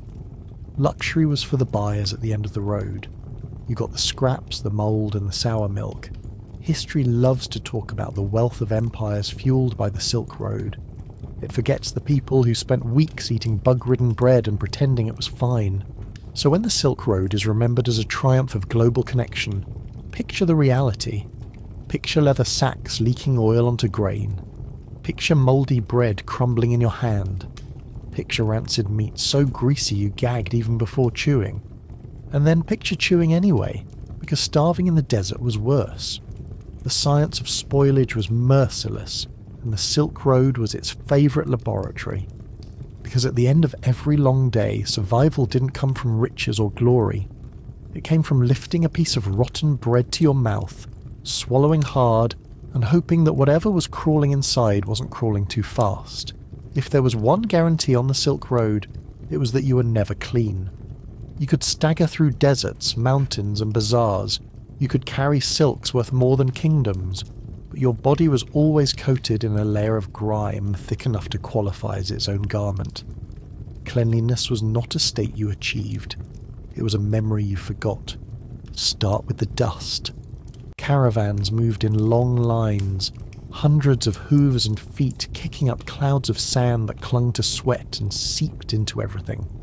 Your hair turned brittle, your teeth felt gritty, and your clothes grew stiff with salt and soil. Even when you stopped to rest, the dust didn't settle. It swirled into your bedding, into your food, even into your water skins. Travellers wrote of drinking from flasks filled half with water, half with mud. Every gulp scraped your throat like swallowing sandpaper.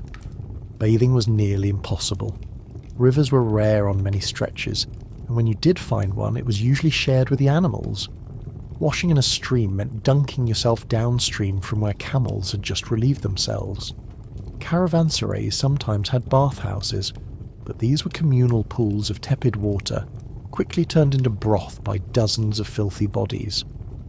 One Arab traveller in the 10th century noted that the water in some inns was so foul you emerged dirtier than when you went in, and yet people still paid for the privilege, because when the alternative was weeks of sweat and lice, even swampy water felt like luxury. Lice were your constant companions. They thrived in the seams of your clothing, in the folds of your blankets, and in your hair. You scratched until your skin bled, but the itching never stopped. Archaeologists have found combs along Silk Road burial sites specifically designed to pick lice out of hair, proof that the problem was universal. Fleas joined in, leaping from animals to humans and back again. Bedbugs infested mats, biting at night and leaving you covered in welts by morning. Even ticks attached themselves during pasture breaks, tiny reminders that the road was less a highway of trade than a buffet for parasites. Smell followed naturally. Imagine dozens of unwashed bodies packed together in smoky tents or stone-walled inns. Sweat-soaked clothes stiffened into armour. Leather straps reeked of rancid fat used to keep them supple. Animal dung clung to boots, and the smoke of dung fires layered on top, creating a perfume that no one ever escaped. Historical accounts often mention the offensive odours of caravan camps, a polite phrase disguising what must have been unbearable stench. You didn't notice it after a while because you smelled just as bad. But step into a city, and locals wrinkled their noses before you even opened your mouth. Teeth rotted quickly. Bread was coarse, full of grit from stone-ground flour, wearing down enamel. Sugar was rare, but dried fruit and wine still fueled decay. Without toothbrushes or dentists, teeth blackened and fell out, leaving gums raw.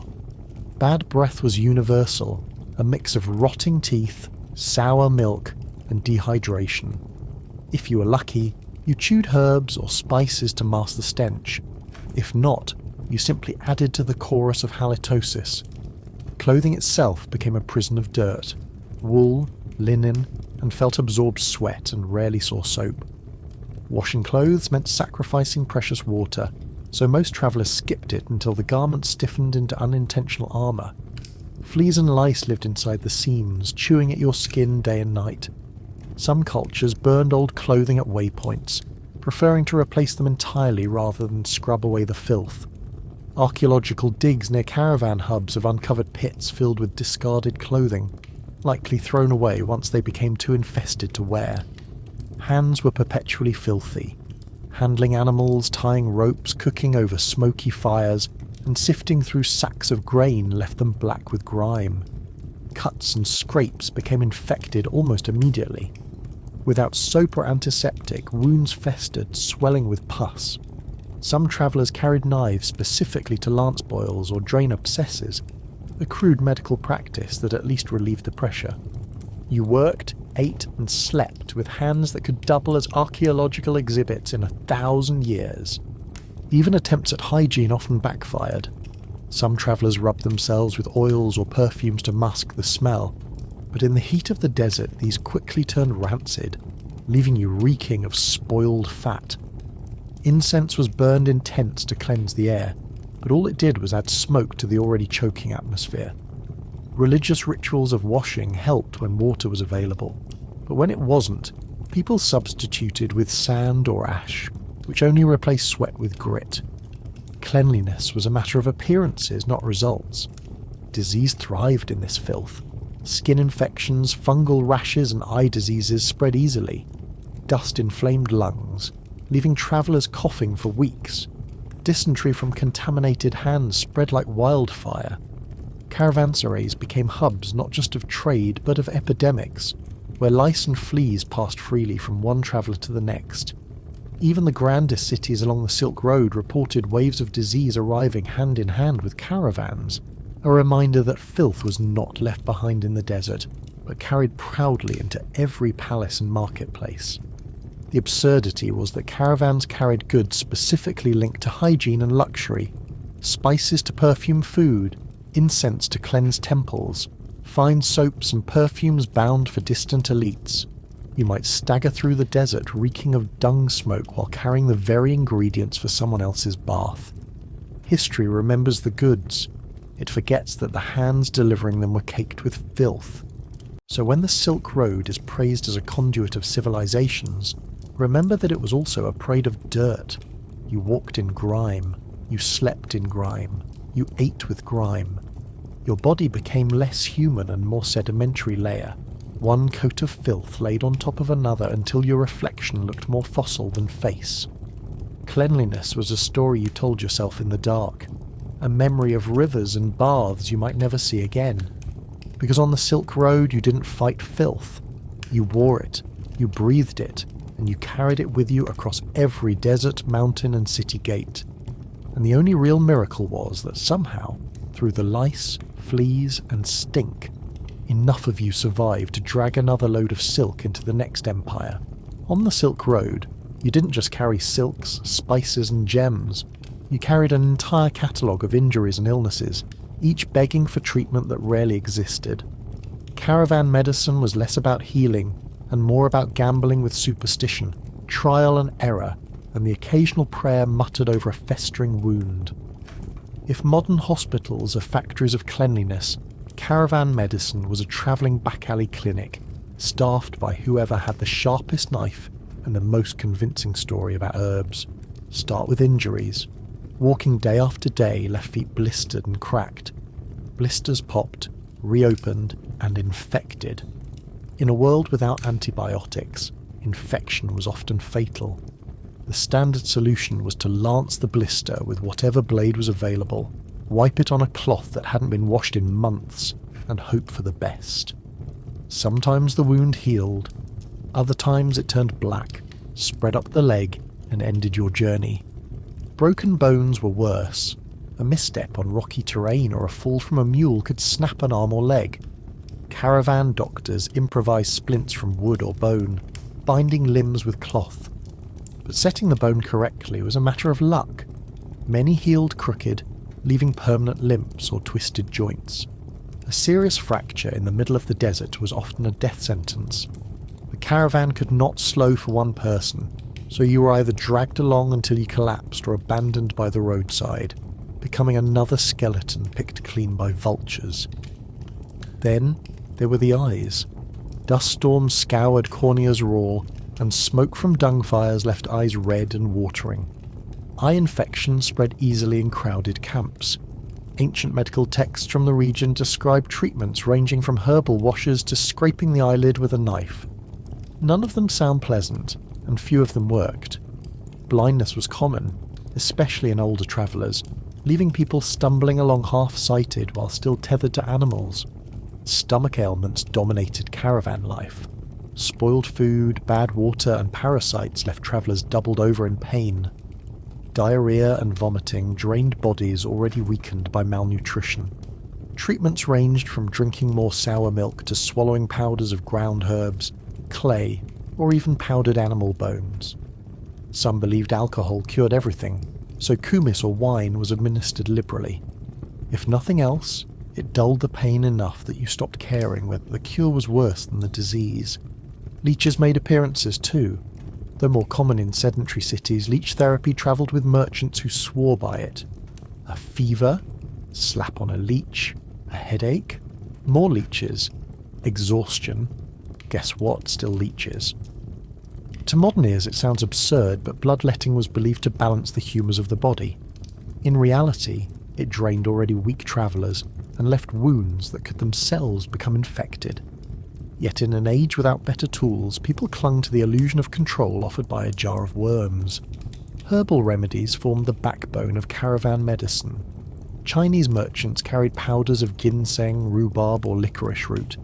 Indian traders brought turmeric, ginger and pepper, touted for healing properties as much as for flavour. Central Asian healers used garlic, onions and fermented dairy products. Some herbs genuinely soothed stomachs or reduced inflammation. Others did nothing. But in a world without microscopes, medicine was about faith in plants, not science. Archaeological evidence shows bundles of herbs buried alongside caravan dead, suggesting that medicine followed them even to the grave. Surgery when attempted was terrifying. Removing an arrow meant digging into flesh with knives heated over fire.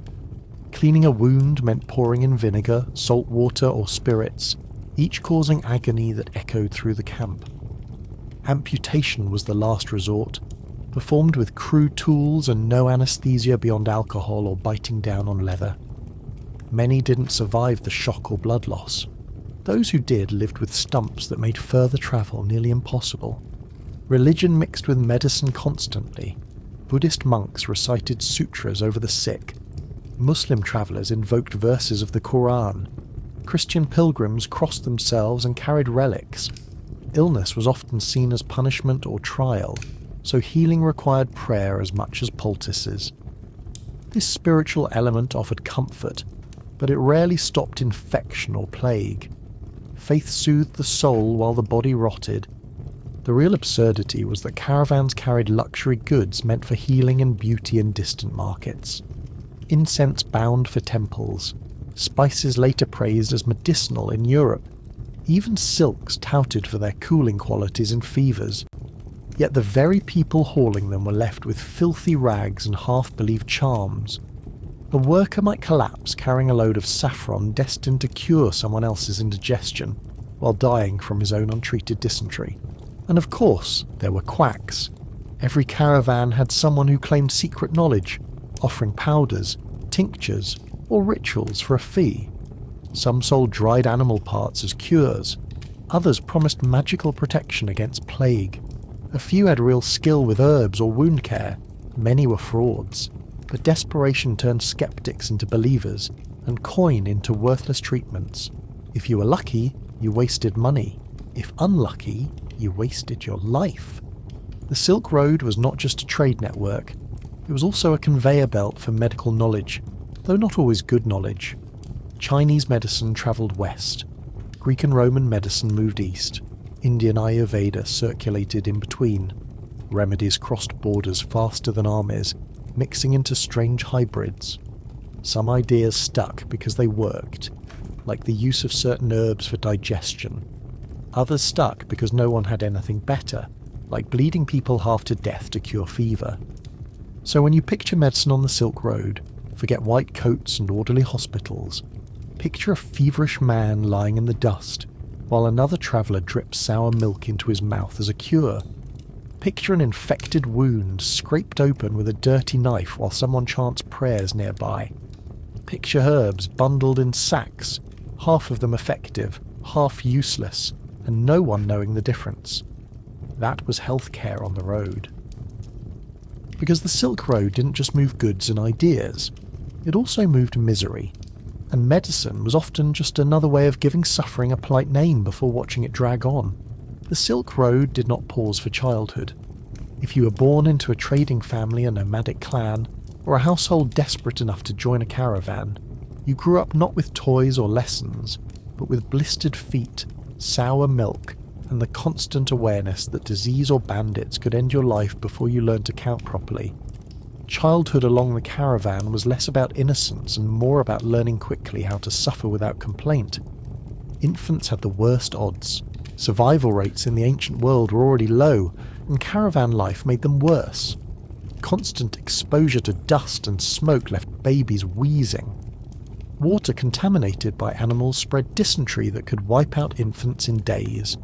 Food was limited, and mothers already weakened by malnutrition struggled to nurse.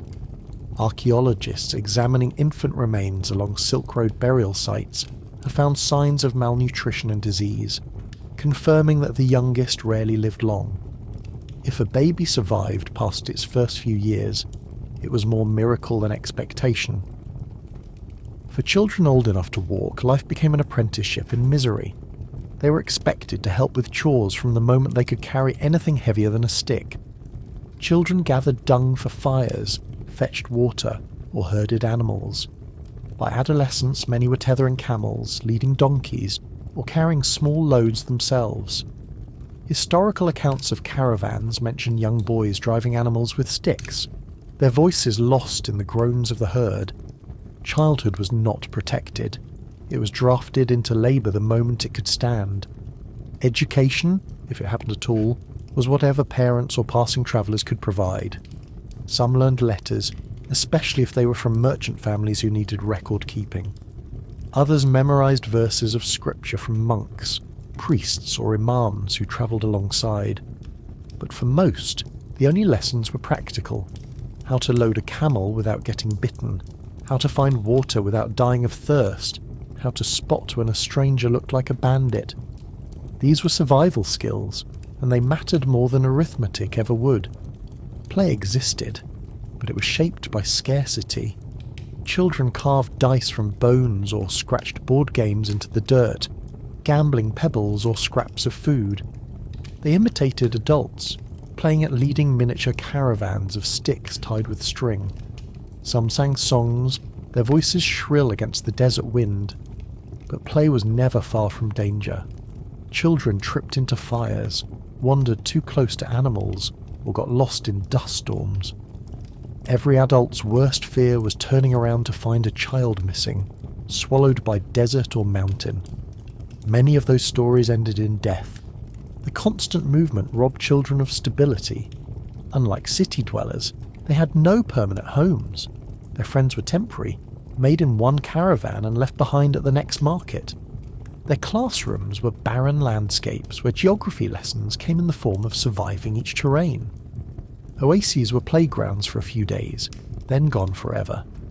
Childhood was transient, lived in the margins of travel and trade, where nothing lasted except the endless road. Disease struck them harder than adults. Children's bodies were less resilient to hunger, dehydration, or infection. Measles, smallpox, and whooping cough spread easily in crowded camps. One outbreak could wipe out half the children in a caravan. Parents carried charms and recited prayers, but divine protection rarely outpaced mortality. The grim reality was that many parents didn't even expect all of their children to survive. Families often had as many as possible simply because they knew some would die along the way. Even those who survived grew up hardened and scarred. Teeth rotted early. Skin bore the marks of insect bites, infections, or burns. Bones showed signs of malnutrition, bending under the weight of poor diets. Archaeological studies of Silk Road remains revealed children's skeletons with stunted growth, evidence that their bodies never had enough to develop properly. A 12-year-old might look 7, thin as a reed, and already bent under loads they were forced to carry. Adolescence brought no relief. By their early teens, boys were often considered men, given the responsibility of guarding animals or even carrying weapons. Girls were married young, sometimes by 14, and dragged into the same cycle of cooking, hauling, and birthing under impossible conditions. The road aged children fast. By 15, they looked like weathered adults. By 30, if they made it that far, they looked like elders. And yet childhood along the Silk Road also absorbed the full range of cultural exchange. Children picked up languages faster than adults, becoming interpreters in markets. They learned songs, stories, and customs from dozens of cultures. A child born in a caravan might grow up knowing a little Chinese, Persian, and Arabic all at once. They were the cultural glue of caravans, absorbing and blending ideas that adults often resisted. But this gift was wrapped in misery.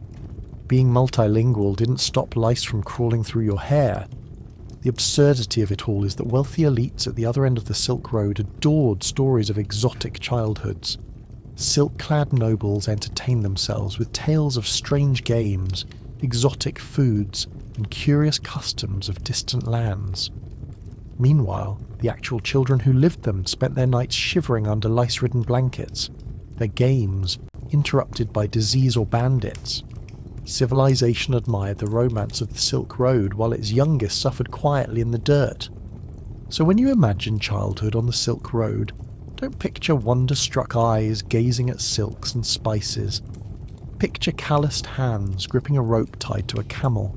Picture tiny bodies carrying dung for fire. Picture children coughing through smoke, scratching at lice, and learning far too soon that play ended when survival began. The Silk Road didn't give them adventure. It gave them adulthood before they ever had the chance to be children. Because for a caravan child, growing up wasn't measured in birthdays. It was measured in blisters, bruises, and burials along the road. And survival was the only graduation you ever got. And there you have it. Your miserable life in a Silk Road caravan. Proof that global trade wasn't about exotic treasures and noble journeys. It was about coughing through lice-infested blankets, choking down mouldy bread, and hoping the camel didn't spit directly into your dinner. Civilization may have been connected by silks, spices, and gems, but what really tied the world together was blisters, dung smoke, and the universal human smell of never bathing. Now, if you somehow still want more after all that, you're in luck. I've got another story waiting for you that'll make you feel even more grateful for running water, air conditioning, and the fact that your commute to work does not involve burying half your co-workers in the desert. So lay back, get comfortable, and thank your stars you were born in the age of grocery stores. Because the Silk Road may have carried silk, but mostly it carried misery.